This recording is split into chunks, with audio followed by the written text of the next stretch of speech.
الحمد للہ وکفی وسلام علی عباده الذین اصطفی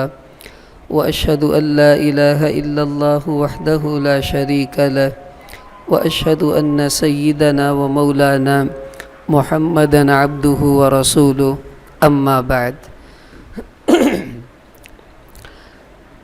ہمارا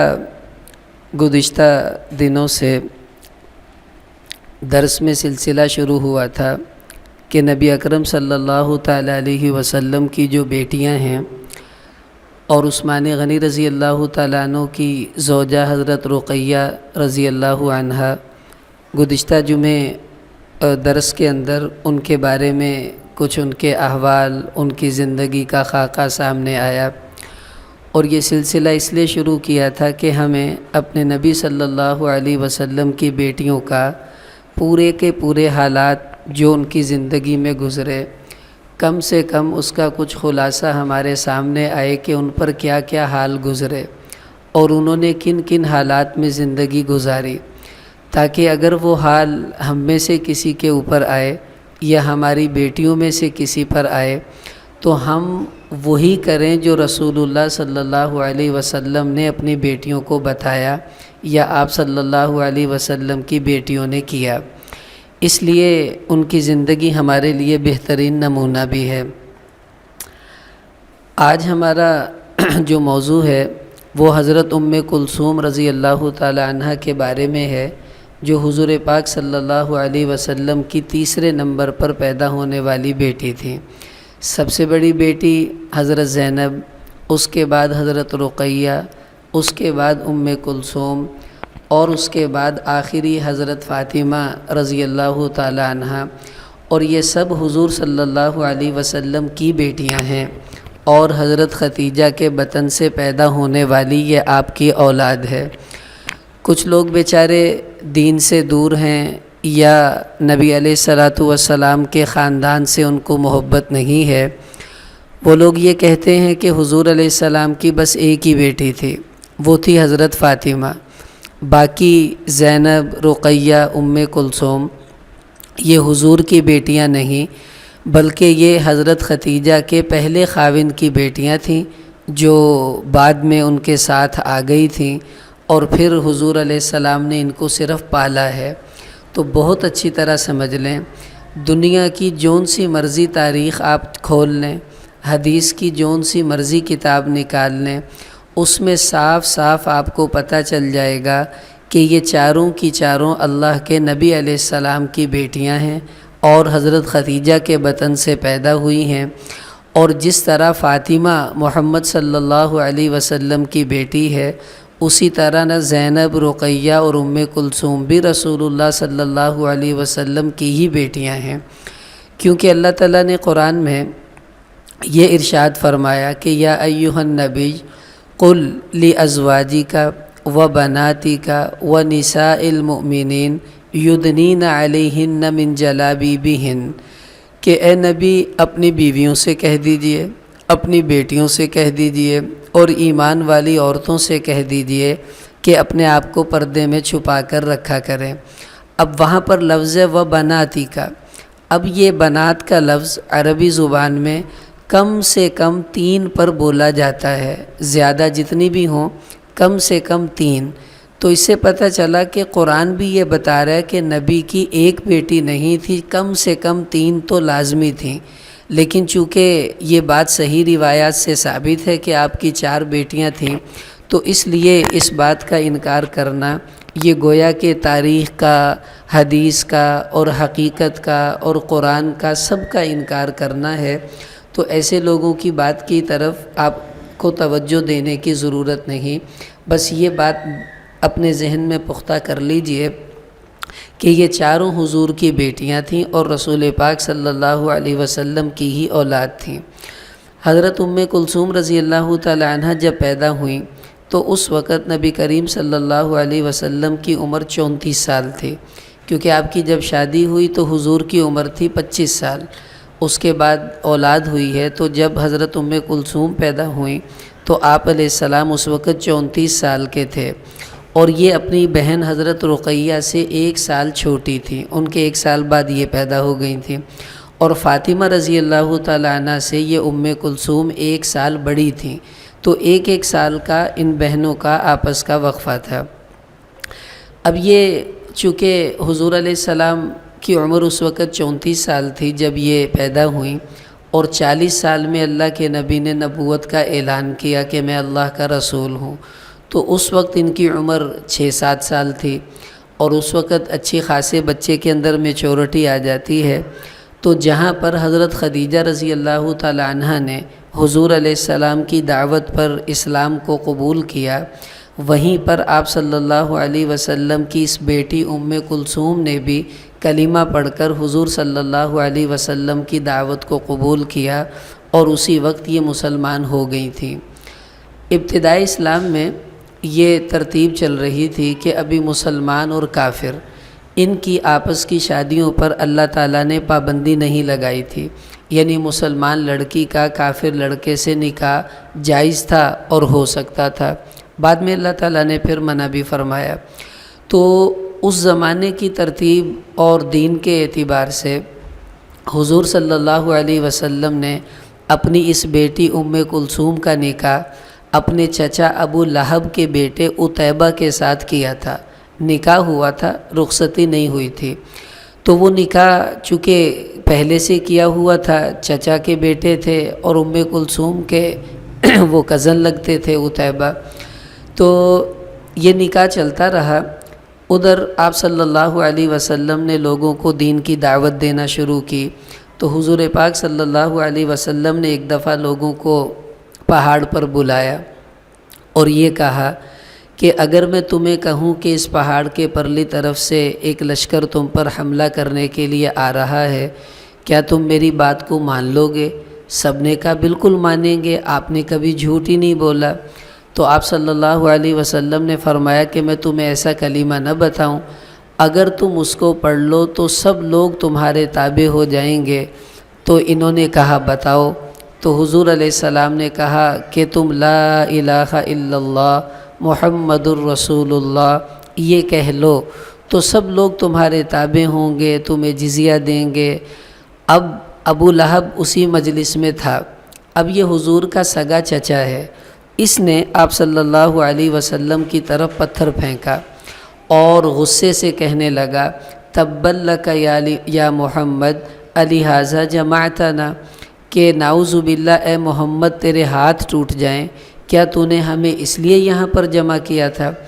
اب یہ جب واپس آیا تو اس نے حضور کو یہ کہا تھا تبا لک یا محمد، کہ اے محمد تیرے ہاتھ ٹوٹ جائیں۔ تو اللہ تعالیٰ کو اس کی یہ بات پسند نہیں آئی، تو اسی وقت اللہ تعالیٰ نے سورہ لہب اتاری، تبت یدا ابی لہب وتب ما اغنی عنہ مالہ وما کسب سیصلی نارا ذات لہب وامرأتہ حمالۃ الحطب فی جیدہا حبل من مسد۔ اب اس میں اللہ نے یہ کہا کہ ابو لہب تیرے ہاتھ ٹوٹیں، تو برباد ہو جائے، تیری اولاد تیرے کام نہیں آئے گی، تیرا مال بھی تیرے کام نہیں آئے گا۔ اور اللہ نے یہ کہا ان قریب یہ دوزخ کی آگ میں پھینکا جائے گا ابو لہب، اور اس کی جو بیوی ہے اس کا نام ویسے تو اروا تھا لیکن جمیل کے نام سے مشہور تھی، تو وہ حضور کے پاؤں میں کانٹے ڈالتی تھی جب آپ مکہ کے اندر آتے جاتے تھے، اور آپ کو ستاتی تھی، آپ کو گالیاں دیتی تھی۔ تو اسی صورت میں اللہ نے کہا وَامْرَأَتُهُ حَمَّالَةَ الْحَطَبِ،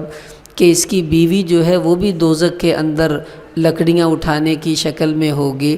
اور جب یہ صورت اتری تو جمیل جو تھی ابو لہب کی بیوی، اس نے اپنے بیٹوں کو بلایا اور بلا کر کہا کہ یہ جو کلثوم ہے یہ تو بے دین ہو گئی ہے، رقیہ بھی بے دین ہو گئی ہے، یعنی مسلمان ہو گئی ہیں، تو تم ان کو طلاق دے کر آؤ۔ اب گزشتہ درس میں بھی عرض کیا تھا حضرت رقیہ کا نکاح اسی عتیبہ کے بھائی عتبہ سے ہوا تھا، اور کلثوم کا نکاح عتیبہ سے ہوا، وہ دونوں ابو لہب کے بیٹے تھے۔ اب جب یہ آئے تو حضور علیہ السلام کی مجلس میں تھے۔ اللہ تعالیٰ کی عجیب شان ہے کہ وہ جو عتبہ تھا اس نے تو صرف حضور علیہ السلام سے بدتمیزی کوئی نہیں کی، آیا اور آ کر طلاق دی اور چلا گیا۔ اللہ نے اس کو بعد میں اسلام کی دولت بھی عطا فرمائی، وہ بعد میں مسلمان ہو گیا تھا فتح مکہ کے موقع پر۔ لیکن یہ جو عتیبہ تھا جس کا نکاح کلثوم رضی اللہ عنہ کے ساتھ ہوا تھا پہلے، تو رخصتی تو ہوئی نہیں تھی، صرف نکاح ہوا تھا۔ اس نے آ کر آپ صلی اللہ علیہ وسلم کے ساتھ بہت بدتمیزی کا معاملہ بھی کیا۔ بعض روایتوں میں آتا ہے کہ اس نے حضور صلی اللہ علیہ وسلم کی طرف آ کر جو ہے آپ علیہ السلام پر حملہ کیا اور حضور کی قمیص پھاڑ دی، اور ایک روایت میں آتا ہے کہ اس نے حضور کی طرف تھوکا لیکن وہ تھوک پیچھے گر گیا، آپ صلی اللہ علیہ وسلم کی طرف نہیں بڑھا۔ اور ایک روایت میں آتا ہے کہ اس نے صرف طلاق ہی نہیں دی بلکہ طلاق کے بعد حضور سے یہ کہنے لگا کہ میں تیرے دین کا منکر ہوں، تیری بیٹی کو بھی طلاق، اور تجھے میں اچھا نہیں لگتا اور مجھے تو اچھا نہیں لگتا۔ اس طرح بدتمیزی کے ساتھ اس نے یہ معاملہ کیا۔ اب آپ صلی اللہ علیہ وسلم دیکھیے، یہ بڑا عجیب معاملہ ہے۔ اللہ تعالیٰ سب کی حفاظت کرے، یہ برے دن اللہ کسی پر لے کر نہ آئے۔ وہ باپ اور ماں جن کی بیٹی کو طلاق ہو جائے، پوچھیں اس باپ سے جا کر کہ اس کا حوصلہ کتنا ٹوٹ جاتا ہے، وہ اندر سے ختم ہو چکا ہوتا ہے۔ جس کی جوان بیٹی کو طلاق ہو جائے، وہ گھر میں آ کر بیٹھ جائے، کتنا زیادہ وہ بیچارہ پریشان اور لاچار ہوتا ہے۔ اب اللہ نے ہمارے نبی کو یہ غم دکھایا کہ 2 بیٹیوں کو ایک ہی مجلس میں طلاقیں ہوئیں، دونوں بیٹیاں گھر میں بیٹھی رہیں۔ اب رخصتی نہیں ہوئی تھی، نکاح ہی ہوا تھا، لیکن پھر بھی طلاق اتنا بڑا دھبا ہے جس کی وجہ سے پوری زندگی نہ باپ کو سکون آتا ہے نہ ماں کو چین آتا ہے۔ اور ہمارا معاشرہ تو ہے بھی اتنا گندا کہ طلاق والی لڑکی کو ویسے ہی عجیب عجیب نگاہوں سے لوگ دیکھتے ہیں، حالانکہ اس بیچاری کا کیا قصور اس معاملے میں۔ تو اللہ تعالیٰ نے یہ غم اپنے نبی کو دے کر ہمیں تسلی دی کہ دیکھو میرے نبی کی 2 بیٹیوں کو طلاقیں ہوئی ہیں۔ اللہ نہ کرے اگر کبھی تمہارے ساتھ ایسا معاملہ ہو جائے تو جس طرح میرے نبی نے صبر کیا، جس طرح میرے نبی نے رجوع کیا اللہ کی طرف، تم بھی صبر کرو، اللہ کی طرف رجوع کرو، اللہ اس سے بہتر رشتہ تمہیں عطا کر دیں گے۔ اور پھر ایسا ہی ہوا، بعد میں اللہ نے ان کو بہت بہتر رشتہ بھی عطا کیا، اور ان کا نکاح حضرت عثمان غنی رضی اللہ عنہ سے ہوا۔ وہ میں بعد میں عرض کرتا ہوں کیسے ہوا۔ اب جب یہ بدتمیزی کر کے عتیبہ جانے لگا تو نبی اکرم صلی اللہ علیہ وسلم جو رحمت للعالمین ہیں، کبھی کسی کو حضور نے بد دعا نہیں دی تھی، یعنی طائف کے پتھر کھائے تو بھی آپ خاموش، کوئی بد دعا نہیں، تو ابھی تک آپ بد دعا نہیں دے رہے تھے۔ لیکن بیٹی کا غم باپ کو ایسے چیر کے چلا گیا کہ حضور کی زبان سے بد دعا نکل گئی، اور آپ نے یہ فرمایا اللہم سلط علیہ کلبا من کلابک، کہ یا اللہ اپنے کتوں میں سے ایک کتا اس کے اوپر مسلط فرما دے۔ اب اللہ کے کتوں میں سے کتا کیا ہو سکتا تھا، اس کی تو بعد میں بات آنی تھی، لیکن جو ہی آپ نے یہ بات کہی تو ابو طالب وہیں پر تھے۔ اب ابو طالب بھی حضور کے چچا ہیں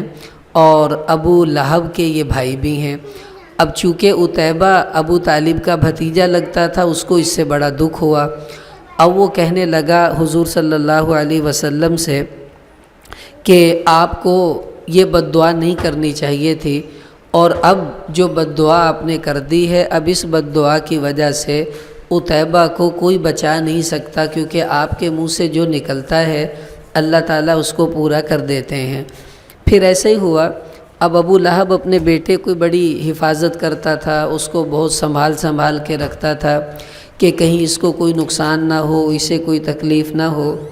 تو ایک دفعہ ایسا ہوا، شام میں تجارتی قافلہ جا رہا تھا، اور ابو لہب جو تھا یہ بھی تھا اور اس کے بیٹے بھی ساتھ تھے، اور یہ جو عتیبہ تھا یہ بھی اسی لشکر کے اندر تھا۔ تو جب یہ لوگ ایک جگہ ہے زرقا،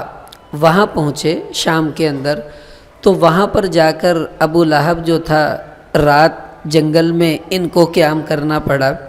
اب اس کو چونکہ یہ تو دل میں تھا کہ نبی کی بد دعا ہے اور یہ سچی ہو ہی جائے گی تو بڑا مشکل ہوگا، اب کیا کریں؟ تو انہوں نے دیکھا قریب ایک راہب تھا، اس کا عبادت خانہ تھا، تو راہب آیا، وہ کہنے لگا تم یہاں کیوں پڑاؤ ڈال رہے ہو؟ یہاں تو شیر رہتے ہیں، درندے جنگل میں آتے ہیں، کہیں اور چلے جاؤ۔ اب جو ہی یہ ابو لہب نے سنا تو اس کو وہ بد دعا یاد آ گئی جو حضور نے دی تھی۔ وہ کہنے لگا بات یہ ہے کہ اب ہم کہیں اور بھی نہیں جا سکتے، مجبوراً رات یہاں رکنا ہوگا ہمیں۔ تو اس نے کہا کوئی بات نہیں، ہم حفاظت کا پورا انتظام کریں گے۔ اب یہ ہوا کہ قافلے میں بہت سے لوگ تھے، تو ابو لہب نے ان سب سے کہا دیکھو مجھے آج محمد کی بد دعا کا ڈر ہے کہ میرے بچے کو کچھ ہو نہ جائے، تو تم میرا تعاون کرو۔ انہوں نے کہا بتاؤ کیا تعاون چاہیے؟ تو ابو لہب کہنے لگا ایسا کرو کہ عبادت خانہ جو ہے اس عیسائی کا، اس کے قریب ہم نے سونا ہے، اور اس طرح سونا ہے کہ اپنے سامان کو جمع کر کے ایک ڈھیری بنا دو، اس ڈھیری کے اوپر میرا بیٹا عتیبہ اس کا بستر لگا دو، اور دائیں بائیں تم لوگ اپنے بستر لگا دو، تاکہ اگر کوئی شیر کوئی جانور آ کر اس کو نقصان دینا چاہے تو ظاہر ہے وہ ہمارے پاس سے ہو کر ہی آگے جائے گا، تو ہم اس سے نپٹ لیں گے اور میرے بچے کی جان بچ جائے گی۔ تو انہوں نے پھر ایسے ہی کیا، اپنے اپنے اونٹ وغیرہ انہوں نے ارد گرد ان کو بٹھا دیا، اور پھر اس کا اونچی چوٹی کے اوپر سامان ڈھیر کر کے بستر لگا دیا۔ اب سب لوگ دائیں بائیں لیٹ گئے، تو عتیبہ کو چاروں طرف سے انہوں نے گھیر لیا کہ اسے کوئی نقصان رات کو نہ ہو سکے۔ لیکن اللہ تعالیٰ کا جو نظام چلتا ہے اس کے سامنے کسی کی تدبیر نہیں چلتی۔ حضور کی بد دعا تھی، کیسے ہو سکتا تھا یہ کم بخت بچ جاتا؟ رات کے حصے میں سب لوگوں کو اللہ نے سلا دیا۔ ادھر سے ایک شیر آ گیا، اس نے ایک ایک بندے کا منہ سونگا، جس کا منہ سونگتا سمجھ جاتا کہ یہ نہیں ہے، یہ نہیں ہے۔ پھر اس کے بعد چھلانگ لگا کر سامان کے اوپر چڑھ گیا اور وہاں چلا گیا جہاں عتیبہ سویا ہوا تھا، جس نے کلثوم کو طلاق دی تھی۔ تو جب یہ وہاں پہنچا شیر، اس نے اس کا منہ سونگا تو سمجھ گیا یہی ہے۔ تو شیر نے اس کو ایسا دبوچا، اس کا سر توڑ دیا، اس کی بوٹیاں بوٹیاں کر دیں، اور جب وہ مرنے لگا تو وہ چیخا، اور چیختے ہوئے اس کے منہ سے ایک لفظ نکلا جو تاریخ کی کتابوں میں محفوظ ہو گیا۔ کہنے لگا الم اقل لکم ان محمدً اصدق الناس،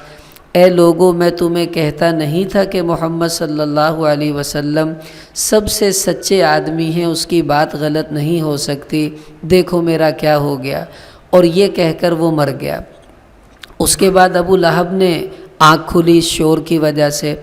تو ابو لہب وہ سب لوگ اٹھے، شیر تو وہاں سے ایسا غائب ہوا اس کا پتہ ہی نہیں چلا کہاں چلا گیا۔ تو بعد میں ابو لہب نے جب اپنے بچے کی لاش دیکھی تو کہنے لگا لقد عرفت واللہ ما کان لینفلت من دعوت محمد،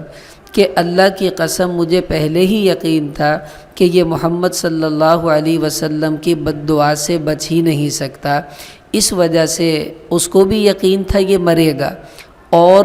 عتیبہ کو بھی پتہ تھا میں مر جاؤں گا، لیکن آپ ان کی کم بختی دیکھیں، اس کے باوجود اللہ کے نبی پر ایمان نہیں لے کر آئے اور حضور کی دشمنی ہی کرتے رہے۔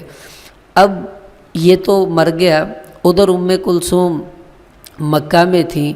اور حضور علیہ السلام پر مشکلات کے پہاڑ ٹوٹ رہے تھے۔ سارے مشرکین عرب نے حضور صلی اللہ علیہ وسلم کا بائیکاٹ کر دیا۔ بائیکاٹ کیا کیا کہ شعب ابی طالب میں سب خاندان والوں کو قید کر دیا گیا۔ یہ شعب ابی طالب جو لوگ گئے ہیں آپ میں سے مستورات عمرے یا حج کے لیے، یہ جو صفا مروہ کے چکر ہم لگاتی ہیں، تو اس کے پرلی طرف جو دروازہ کھلتا ہے وہاں واش روم ہیں، پیچھے جا کر اس واش روموں کی طرف ان کے گھر تھے، ابو لہب کے، ابو جہل کے، یہ سب لوگ وہاں رہتے تھے۔ تو وہاں پر ان کے گھروں کی جگہ پر ہی حکومت نے بیت الخلاء بنا دیے ہیں ان کی بدبختی کی وجہ سے، اور اسی گھروں کے پیچھے ہی پہاڑوں کے دامن میں ایک وادی تھی، تو جس کو شعب ابی طالب کہا گیا بعد میں۔ تو وہ دو پہاڑوں کے درمیان میں حضور اور آپ کے سارے خاندان کو قید کر دیا گیا، اور لوگوں کو کہہ دیا گیا ان کے سے کوئی ملنے نہ جائے، ان کو کھانے کے لیے نہ دیا جائے، پینے کے لیے نہ دیا جائے۔ تو وہاں پر 3 سال تک اللہ کے نبی، آپ کی بیٹیاں، آپ کی بیوی حضرت ختیجہ سب وہاں پر قید رہیں۔ اب آپ اندازہ لگائیں کتنی مشکلات سے گزرے ہوں گے یہ سب لوگ۔ تو ام کلثوم رضی اللہ تعالیٰ عنہ بھی وہیں اسی گھاٹی کے اندر 3 سال حضور کے ساتھ باقی لوگوں کے ساتھ قید رہیں۔ اب جب وہاں پر تھیں تو جو باقی محبت کرنے والے کچھ لوگ تھے خاندان کے، جو وہاں نہیں قید تھے، وہ رات کے اندھیرے میں چپکے چپکے ان کو کچھ کھانے کا سامان پہنچا دیتے۔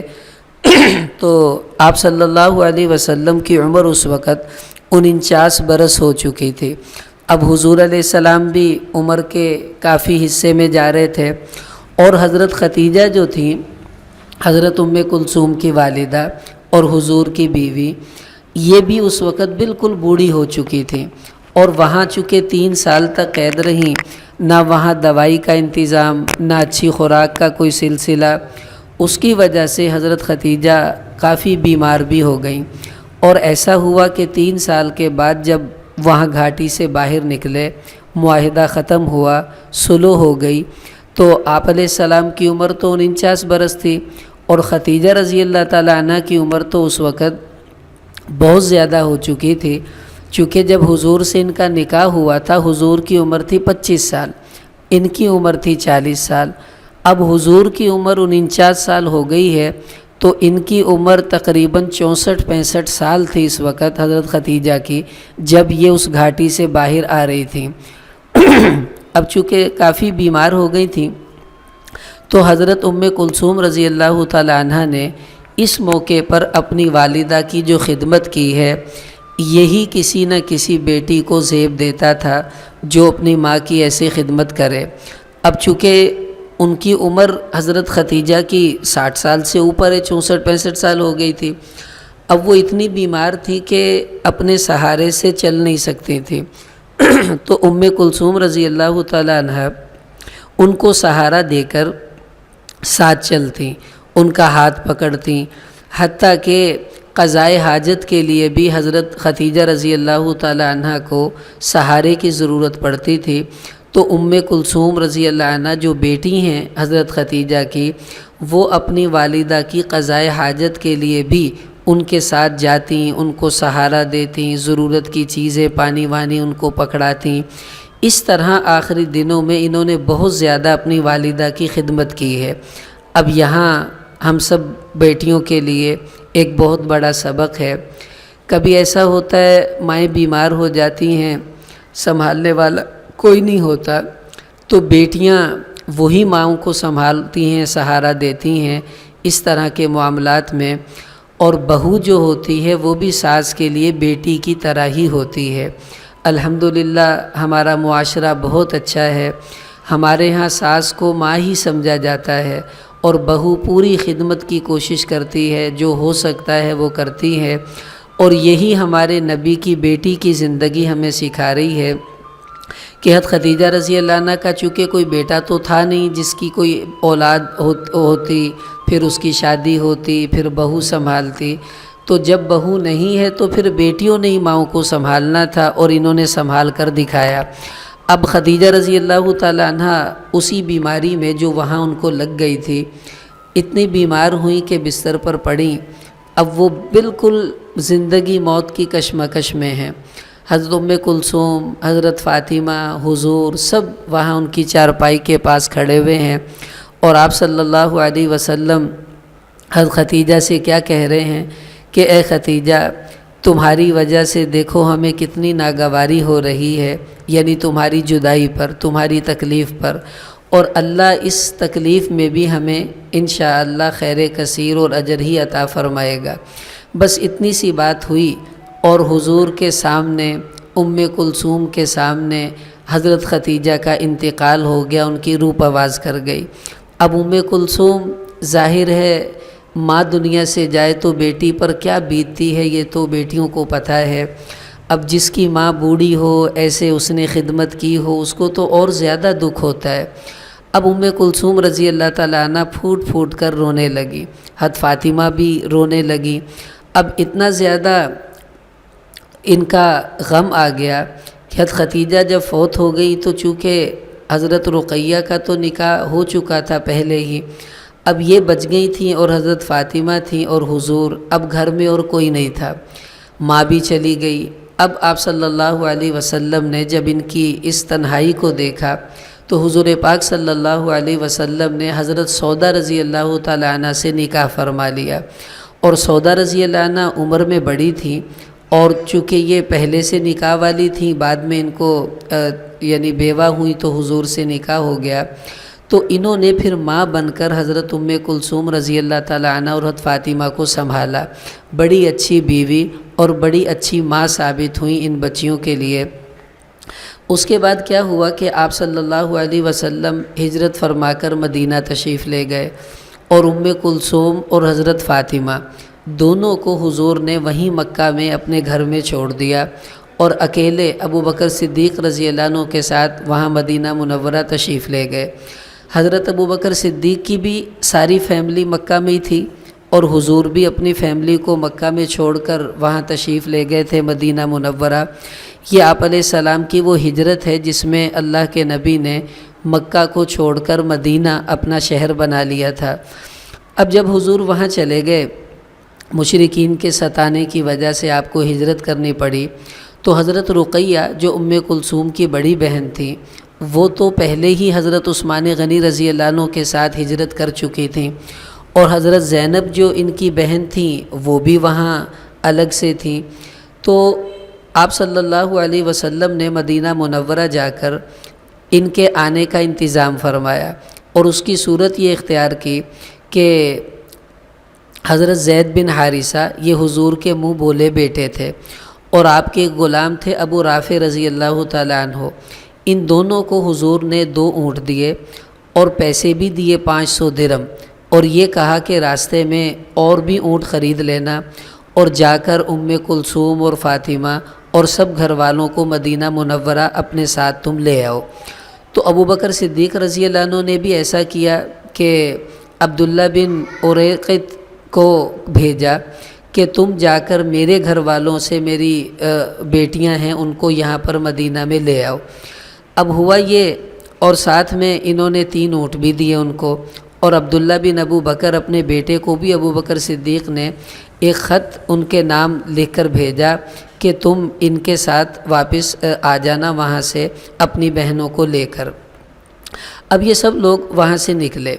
اور جب یہ مقام قدید میں پہنچے تو حضرت زید رضی اللہ عنہ نے 3 اونٹ اور بھی خرید لیے۔ اب 2 پہلے تھے، 3 اور لے لیے، کل 5 اونٹ ہو گئے۔ یہ لوگ جب مکہ آئے تو آ کر انہوں نے آپ علیہ السلام کی دونوں بیٹیاں حضرت کلثوم، حضرت فاطمہ اور حضور کی بیوی حضرت سودہ رضی اللہ تعالی عنہ،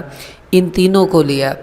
اور حضرت زینب جو تھیں بڑی بیٹی، وہ تو چونکہ اپنے خاوند کے ساتھ تھیں وہ الگ آئیں، حضرت رقیہ اپنے خاوند کے ساتھ تھیں وہ الگ آئیں، ان کی ابھی شادیاں نہیں ہوئی تھیں،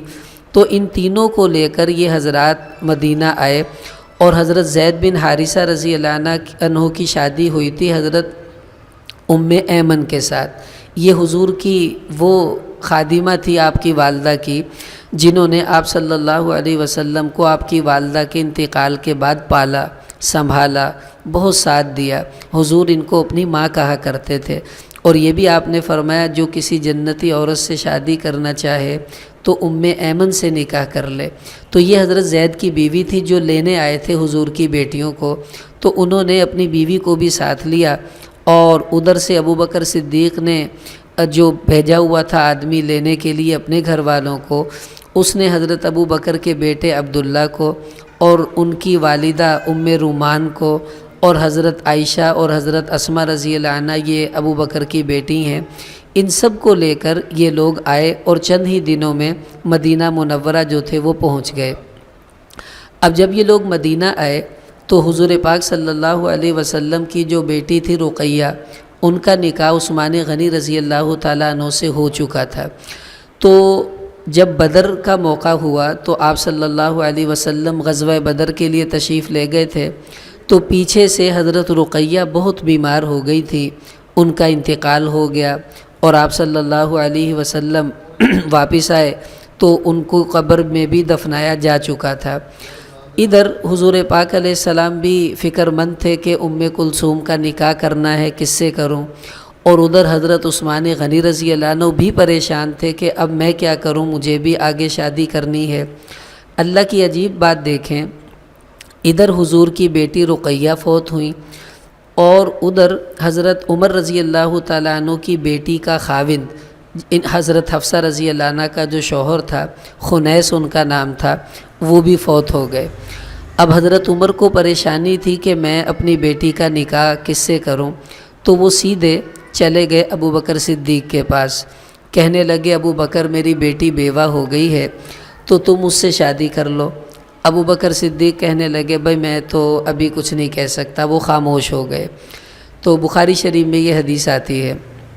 اس کے بعد حضرت عمر رضی اللہ عنہ چلے گئے حضرت عثمان کے پاس اور ان سے کہنے لگے کہ تم میری بیٹی سے شادی کر لو۔ عثمان غنی رضی اللہ عنہ نے بھی کہا کہ میرا فی الحال کوئی ارادہ نہیں ہے۔ اب حضرت عمر بڑے پریشان ہوئے، حضور کے پاس گئے، رونے لگے، اپنی پریشانی بتائی تو آپ صلی اللہ علیہ وسلم نے بڑی عجیب ان کو تسلی دیتے ہوئے ایک جملہ ارشاد فرمایا، اور آپ علیہ السلام نے فرمایا کہ یتزوج حفصۃ ہوا خیر من عثمان ویتزوج عثمان من ہوا خیر من حفصہ، کہ حفصہ سے وہ مرد نکاح کرے گا جو عثمان سے زیادہ بہتر ہے، اور عثمان اس عورت سے نکاح کرے گا جو تیری بیٹی حفصہ سے بھی زیادہ بہتر ہے۔ اب یہ مطلب حضرت عمر کو سمجھ نہ آیا۔ بعد میں یہ ہوا کہ رسول اللہ صلی اللہ علیہ وسلم نے حضرت حفصہ کے نکاح کا پیغام حضرت عمر رضی اللہ عنہ کو بھیج دیا کہ تم اپنی بیٹی حفصہ کا نکاح مجھ سے کر دو، اور ظاہر حضور تو حضرت عثمان سے بہتر تھے، اور کہا کہ عثمان تیری بیٹی سے بہتر بیٹی سے شادی کرے گا، کسی عورت سے شادی کرے گا۔ تو عثمان غنی رضی اللہ عنہ کا نکاح نبی اکرم صلی اللہ علیہ وسلم نے ان کا نکاح اپنی بیٹی کلثوم کے ساتھ کر دیا۔ اب اس کا قصہ کیا ہوا؟ ایک حدیث میں آتا ہے آپ علیہ السلام نے ارشاد فرمایا کہ ما انا ازوج بناتی ولکن اللہ یزوجہن۔ آپ علیہ السلام نے فرمایا کہ میں اپنی کسی بیٹی کا نکاح اپنی مرضی سے نہیں کرتا، بلکہ اللہ ہی میری بیٹیوں کے نکاح کا مجھے حکم دیتے ہیں، اس سے کر دو، اس سے کر دو، جس سے اللہ کہتے ہیں میں اس سے اپنی بیٹیوں کا نکاح کر دیتا ہوں۔ اب حضرت عثمان بڑے پریشان تھے۔ حضور علیہ السلام نے پوچھا ہے عثمان خیریت ہے؟ تم بڑے پریشان ہو، افسردہ نظر آ رہے ہو۔ تو عثمان غنی رضی اللہ عنہ کہنے لگے یا رسول اللہ کیوں نہ پریشان ہوں، بیوی کا انتقال ہو گیا ہے اور آپ سے میرا ایک تعلق تھا کہ آپ میرے سسر تھے، اب میری بیوی فوت ہو گئی تو اب ہمارا وہ تعلق بھی ختم ہو گیا، اب بیوی نہیں رہی تو سسر کا کیا رشتہ قائم ہوگا، تو میں اس سے بھی پریشان ہوں کہ آپ سے رشتہ ختم ہو گیا، اور بیوی کی جدائی تو بہرحال پریشان کر ہی رہی ہے۔ ابھی اسی دوران جب یہ گفتگو چل رہی تھی تو نبی اکرم صلی اللہ علیہ وسلم نے فرمایا یا عثمان ھذا جبرائیل علیہ السلام یأمرنی عن اللہ عز وجل ان ازوجک اختها کلثوم علی مثل صداقها وعلی مثل عشرتها، کہ اے عثمان مبارک ہو،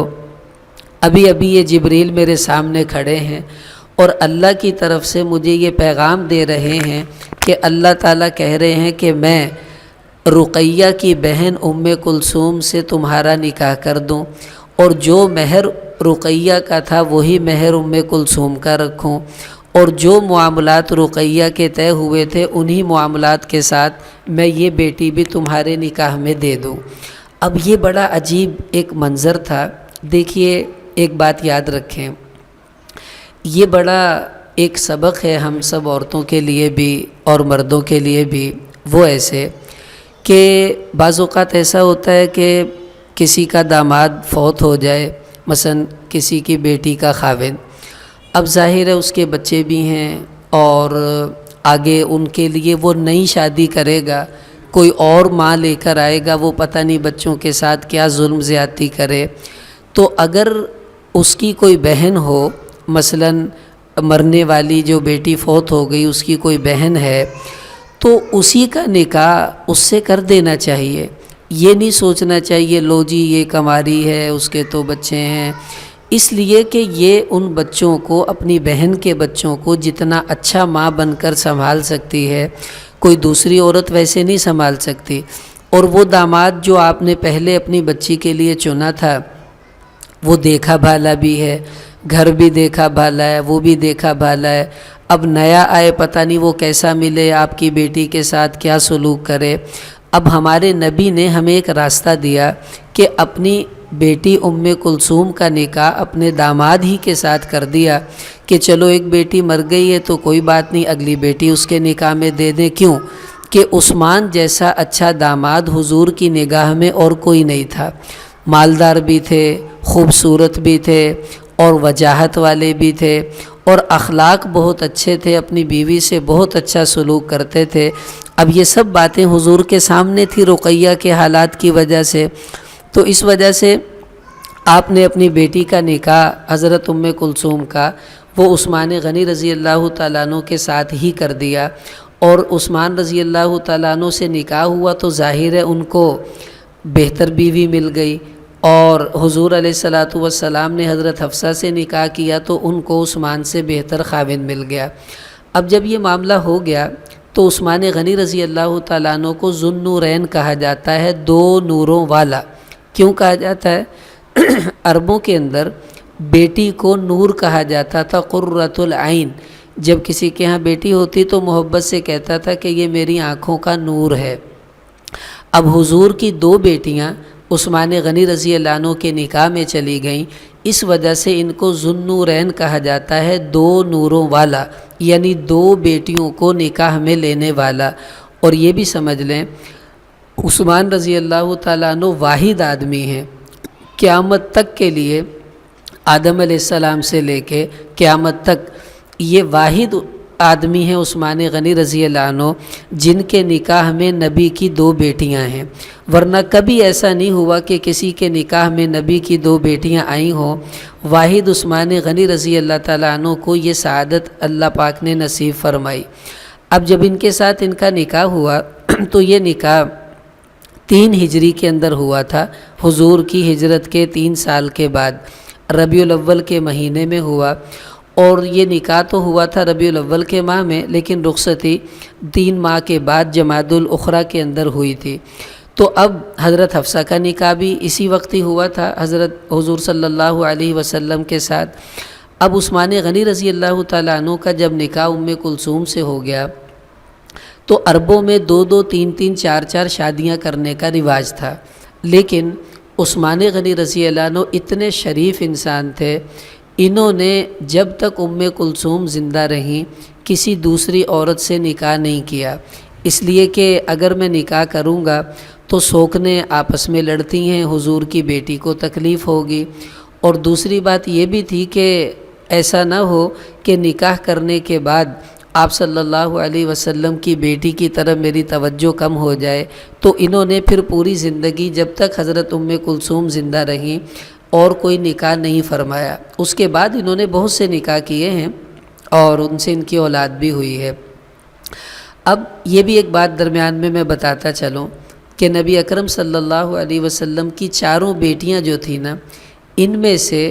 ان کی اولاد کی نسل آگے نہیں بڑھ سکی 3 سے۔ مثلا آپ کی جو بڑی بیٹی تھی حضرت زینب، اللہ کا نظام یہ تھا ان کا ایک بیٹا ہوا، وہ بچپن میں فوت ہو گیا۔ ایک بیٹی ہوئی تھی امامہ اس کا نام تھا، وہ حضرت علی رضی اللہ تعالیٰ عنہ سے بھی اس کا نکاح ہوا، اور پھر بعد میں حضرت مغیرہ بن نوفل سے ہوا جب حضرت علی شہید ہو گئے، مگر دونوں خاوندوں سے اس کی بھی آگے کوئی اولاد نہیں ہوئی، تو ان کی نسل یہیں ختم ہو گئی۔ حضرت ام کلثوم ان کی اولاد ہوئی نہیں، حضرت عثمان رضی اللہ عنہ سے نکاح ہوا لیکن اولاد نہیں ہوئی تھی۔ اور حضرت رقیہ رضی اللہ تعالیٰ عنہ کا ایک بیٹا ہوا تھا عثمان غنی رضی اللہ عنہ سے، وہ 2.5 سال کا تھا، اس کی آنکھ میں مرغے نے چونچ ماری، انفیکشن ہو گیا، چہرہ سوج گیا اور وہ بھی فوت ہو گیا۔ تو ان تینوں بچیوں کی اولاد آگے نہیں چلی، صرف حضرت فاطمہ رضی اللہ تعالیٰ عنہ تھیں جن کو اللہ تعالیٰ نے یہ شرف بخشا کہ ان کو بیٹے بھی دیے، بیٹیاں بھی دیں، اور آگے ان سے اولادیں بھی ہوئیں۔ وہ سارا انشاءاللہ حضرت فاطمہ کا جب آئے گا تذکرہ اس میں تفصیلاً عرض کر دوں گا۔ اب حضرت ام کلثوم رضی اللہ تعالیٰ عنہ کی جب شادی ہوئی عثمان غنی رضی اللہ عنہ سے، اولاد تو ان کی ہوئی نہیں تھی۔ اب یہاں ایک بات اور بھی سمجھ لیجئے، یہ نبی کی بیٹی ہے ام کلثوم، اولاد کوئی نہیں ہوئی، اور خود حضور علیہ السلام کی جتنی بھی بیویاں تھیں ان تمام بیویوں میں سے صرف ایک ہی بیوی حضرت ختیجہ سے آپ کی اولاد ہوئی ہے۔ باقی جتنی بیویاں تھیں، کماری بھی تھیں حضرت عائشہ، بیوہ اور طلاق والی بھی تھیں باقی بیویاں، ان میں سے کسی بیوی سے اللہ کے نبی کی اولاد نہیں ہوئی، صرف حضرت ختیجہ ہی سے ہوئی ہے۔ اب یہاں سبق ہے ان عورتوں کے لیے جن کی شادیاں تو ہو جاتی ہیں، اولاد نہیں ہوتی۔ اب وہ بیچاری غمگین ہیں، پریشان ہیں، تو اللہ تعالیٰ نے ہمیں اپنے نبی کی بیٹیوں کے حالات میں سبق دیے ہیں کہ دیکھو یہ میرے نبی کی بیٹی ہے، میں چاہتا تو ڈھیر لگا دیتا بچوں کے، لیکن میں نے ان کو اولاد نہ دے کر تمہارے لیے صبر کا مقام قائم کر دیا کہ اگر میں اپنے نبی کی بیٹی اور عثمان جیسے محبوب پیغمبر کے صحابی کو بھی اولاد نہیں دے رہا اور تمہیں بھی نہیں دی، تو تم یوں سمجھو کہ میں نے تمہاری نسبت اپنے نبی کی اس بیٹی کے ساتھ کر دی ہے۔ اگر تم صبر کرو گی تو تمہارا حشر بھی نبی کی اس بیٹی کے ساتھ انشاءاللہ ہو جائے گا۔ دیکھیں ایک بزرگ تھے، ان کو ایک آدمی نے کہا جی میری اولاد نہیں ہے، میری بیوی بہت پریشان ہوتی ہے۔ انہوں نے پھر اس کو کچھ سمجھایا تو اس نے اپنی بیوی کو جا کے بڑا اچھا حوصلہ دیا، کہنے لگا دیکھو اللہ تعالیٰ نے قرآن میں 4 درجے بتائے ہیں اولاد کے اعتبار سے عورت کے۔ فرمایا یہب لمن یشاء اناسا، کچھ عورتیں ایسی ہیں جن کو میں بیٹیاں دے دیتا ہوں، ویہب لمن یشاء الذکور، اور کچھ ایسی ہیں جن کو بیٹے ہی بیٹے دیتا ہوں، او یزوجہم ذکرانا و اناتھا، اللہ کہہ رہے ہیں کچھ ایسی ہیں جن کو میں بیٹے بھی دیتا ہوں بیٹیاں بھی دیتا ہوں، ویجعل من یشاء عقیما، اور کچھ ایسی بھی ہیں جن کو میں نہ بیٹے دیتا ہوں نہ بیٹی دیتا ہوں، بالکل ان کی گود خالی رکھتا ہوں۔ تو وہ کہنے لگے دیکھو اللہ نے کہا میں نے 4 قسم کی عورتیں بنائی ہیں، کسی کو بیٹیاں، کسی کو بیٹے، کسی کو دونوں، کسی کو کچھ بھی نہیں۔ اب ظاہر ہے بیٹیوں والی عورتیں بھی بہت ہیں جن کی بیٹیاں ہی بیٹیاں ہیں، اور بیٹوں والی عورتیں بھی بہت ہیں جن کے بیٹے ہی بیٹے ہیں، اور دونوں والے بھی بہت ہیں، لیکن ایسی بہت کم عورتیں ہیں جن کے کچھ بھی نہ ہو، اولاد ہی نہ ہو۔ تو وہ صاحب اپنی بیوی کو کہنے لگے دیکھو اللہ تعالیٰ نے ہمیں چوتھے والے کھانے میں رکھ دیا، آخر اللہ کا یہ حکم بھی تو کسی عورت نے پورا کرنا ہی تھا نا، کہ اللہ کہہ رہے ہیں یہ میرا حکم ہے میں کسی کو دوں گا نہیں دوں گا۔ تو وہ کہنے لگے تم یوں سمجھ لو کہ اللہ نے اپنا چوتھا حکم پورے کرنے کے لیے تمہیں چن لیا، اب تم خوش رہو پریشان نہ ہو۔ اس لیے اگر اولاد نہیں ہو رہی تو یہ دیکھیں ہمارے نبی کی باقی جو بیویاں تھیں ان کی بھی تو اولاد نہیں تھی حضرت ختیجہ کے علاوہ، اور حضور کی بیٹیوں میں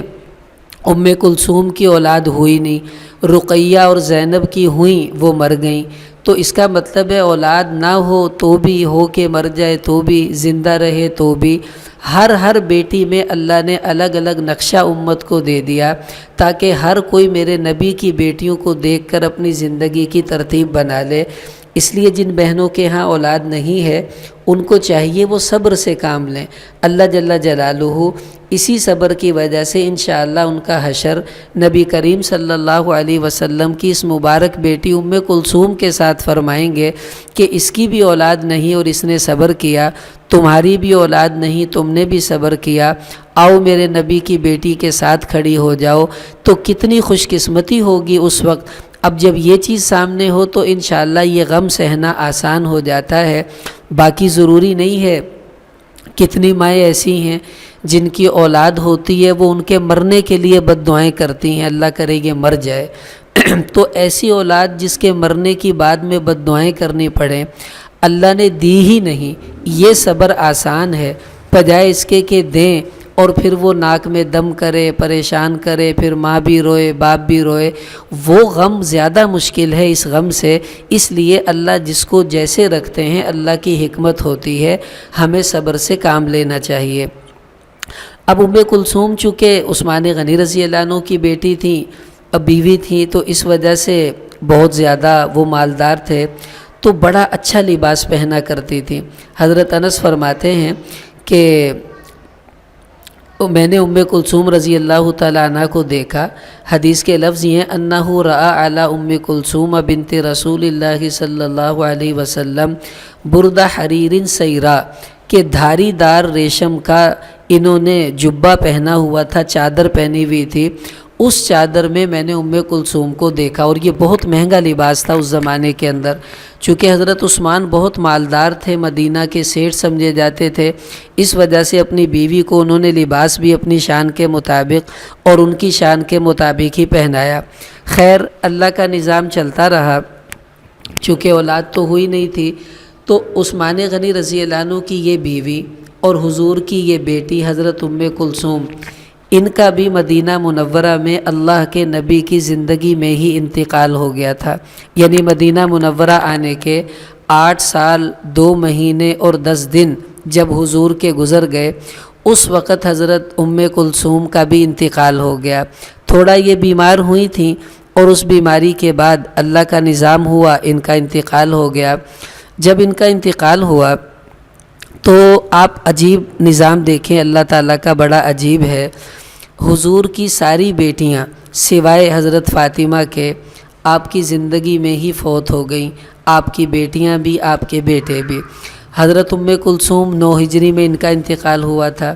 اور ان سے پہلے حضرت رقیہ رضی اللہ تعالی عنہ، ان کا 2 ہجری میں انتقال ہوا تھا، اور حضرت زینب کا حضرت ام کلثوم سے 1 سال پہلے 8 ہجری میں انتقال ہوا۔ اب کس طرح ایک ایک کر کے نبی اپنی بیٹیوں کو دفناتے جا رہے ہیں، اور یہ غم اللہ تعالیٰ نبی کو دے رہے ہیں، اور یہ غم دے کر ہمیں سبق دیا جا رہا ہے کہ دیکھو یہ سب کے ساتھ ہوتا ہے۔ اب ادھر حضرت ام کلثوم رضی اللہ تعالیٰ عنہ کا انتقال ہوا، تو آپ صلی اللہ تعالیٰ علیہ وسلم نے ان کے غسل کے لیے حکم دیا۔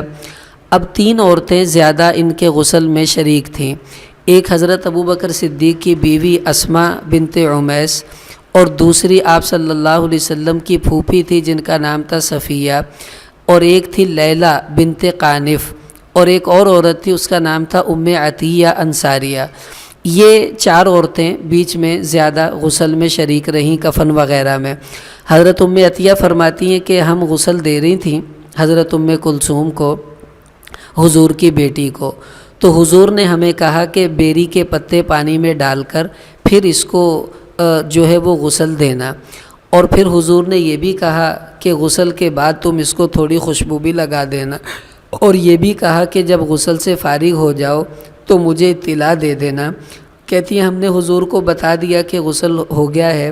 تو حضور نے اپنی چادر ہمیں دی اور کہا یہ چادر اس کے کفن میں شامل کر دو۔ کتنی خوش قسمت ہوگی یہ حضور کی بیٹی جس کو اللہ کے رسول کی مبارک چادر کفن میں نصیب ہوئی۔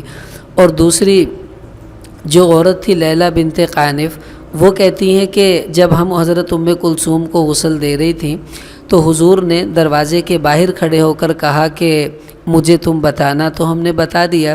تو آپ علیہ السلام ایک ایک کر کے ہمیں کفن کی چادریں دیتے رہے، اور ہم نے پھر ان کو چادر دی، قمیص پہنائی، پھر اوڑھنی پہنائی، پھر اس کے بعد بڑی چادر دی۔ یوں ہم نے ام کلثوم کو کفن دیا تھا۔ اور اسماء بنت عمیس کی روایت ہے، وہ فرماتی ہیں کہ ہم نے جب حضور کی اس بیٹی کو غسل دیا تو جنازے کی چارپائی کے اوپر ہم نے ٹہنیوں سے ایک ڈولی بنا دی تھی تاکہ اس پر چادر ڈال دیں اور کسی غیر مرد کی نظر حضور کی بیٹی کے جسم پر نہ پڑے۔ یوں ان کا غسل اور کفن ہوا۔ اب جب جنازے کے لیے لایا گیا تو رسول اللہ صلی اللہ علیہ وسلم نے،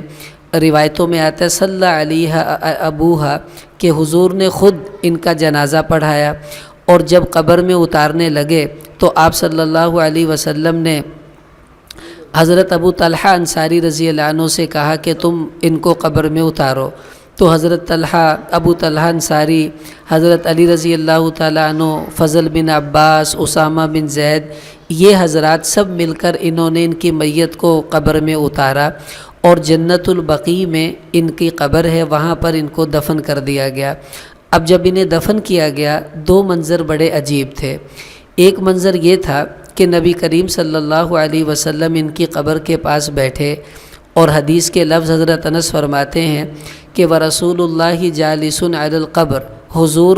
کلثوم کی قبر پر بیٹھے، فَرَأَيْتُ عَيْنَيْهِ تَدْمَعَانِ، اور میں نے دیکھا حضور کی آنکھوں سے ٹپ ٹپ آنسو برس رہے تھے، اور آپ صلی اللہ علیہ وسلم روتے جا رہے تھے۔ ظاہر ہے جس باپ کی بیٹی دنیا سے جائے اپنے ہاتھوں سے قبر میں اور اس کو اتارے تو کتنا دکھ ہوتا ہے باپ کو بیٹی کی جدائی کا، تو حضور بہت روئے۔ اب جب ان کا بھی انتقال ہوا، اب حضرت عثمان بیچارے پھر اکیلے رہ گئے، تو آپ صلی اللہ علیہ وسلم نے ان کے دلی اطمینان کے لیے لوگوں سے کچھ باتیں کیں، اور ایک روایت میں آپ نے یوں فرمایا کہ لوگوں، عثمان سے اپنی بیٹیوں کا نکاح کراؤ، اگر میری تیسری بیٹی بھی ہوتی تو میں عثمان کے نکاح میں دے دیتا، چونکہ حضرت فاطمہ کا نکاح حضرت علی سے ہو چکا تھا، تیسری بیٹی تو تھی لیکن چونکہ ان کا نکاح ہو چکا تھا وہ تو نہیں ہو سکتا تھا، تو آپ نے لوگوں کو ترغیب دی۔ اور ایک روایت میں آپ نے فرمایا لو کن عشرا لزوجتہن عثمان، اگر میری 10 بیٹیاں ہوتی تو ایک ایک کر کے میں عثمان کے نکاح میں دے دیتا۔ اور ایک روایت میں آپ نے یہ فرمایا کہ اگر میری 100 بیٹیاں بھی ہوتیں اور ایک ایک کر کے فوت ہوتی جاتی تو میں ان سب کا نکاح باری باری عثمان ہی کے ساتھ کرتا، کسی اور کو میں اپنی بیٹیاں نہ دیتا۔ آپ یہاں سے اندازہ لگائیں کہ عثمان غنی رضی اللہ تعالیٰ عنہ پر رسول اللہ صلی اللہ علیہ وسلم کا کس قدر اعتماد تھا کہ ان کے علاوہ آپ نے کسی دوسرے کو اپنا داماد بنانا ہی گوارا نہیں کیا، اور یہ فرما دیا کہ میری اور بھی ہوتی تو میں اسی کے نکاح میں دے دیتا۔ تو اس سے پتہ چلا کہ حضرت عثمان غنی بڑے اچھے صحابی بھی تھے، حضور کے قابل اعتماد داماد بھی تھے، اور حضور کی دونوں بیٹیوں کو انہوں نے بڑا اچھا رکھا ہوا تھا۔ تبھی تو نبی کہہ رہے ہیں میری 100 بھی ہوتی تو میں ایک ایک کر کے دے دیتا۔ یہ بات میں اس لیے کہہ رہا ہوں آخر میں، کچھ بدبخت ایسے بھی ہیں جو یہ کہتے ہیں کہ حضرت رقیہ کو حضرت عثمان مارتے تھے، بڑا ظلم ڈھاتے تھے،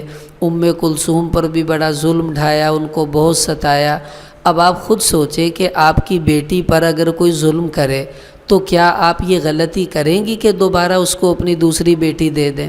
اور وہ دوسری پر بھی ظلم کرے تو کیا آپ یہ کہیں گی اگر میری اور بیٹیاں بھی ہوتیں تو میں اسی کے نکاح میں دیتا؟ کبھی ایسی بے وقوفی کوئی نہیں کرتا۔ تو حضور صلی اللہ علیہ وسلم نے جو یہ کہا نا کہ میری 100 بیٹیاں بھی ہوتیں تو میں ایک ایک کر کے عثمان کے نکاح میں دے دیتا، اس سے پتہ چلا پہلی بیٹیاں خوش رہتی تھی، تبھی تو نبی یہ کہہ رہا ہے، اگر وہ دکھ میں ہوتی تو نبی کہاں کہتا۔ اس لیے اگر کوئی ایسی بات آپ کے سامنے کرے بھی تو آپ کو چاہیے اس کا منہ بند کر دیں، اس کو جھاڑیں، اس کو ڈانٹیں کہ تمہیں شرم نہیں آتی، تم ایسی گندی باتیں کرتی ہو۔ حضور کی بیٹیاں بھی اچھی تھیں، داماد بھی اچھے تھے، اور وہ سب حسن سلوک سے زندگی گزارتے رہے، آپس میں ان کے کوئی جھگڑے وگڑے نہیں ہوا کرتے تھے۔ بہرحال یہ خلاصہ ہے حضور کی اس بیٹی کی زندگی کا جو کلثوم رضی اللہ عنہ کے نام سے مشہور تھیں۔ آئندہ انشاءاللہ جو ہمارا بیان ہوگا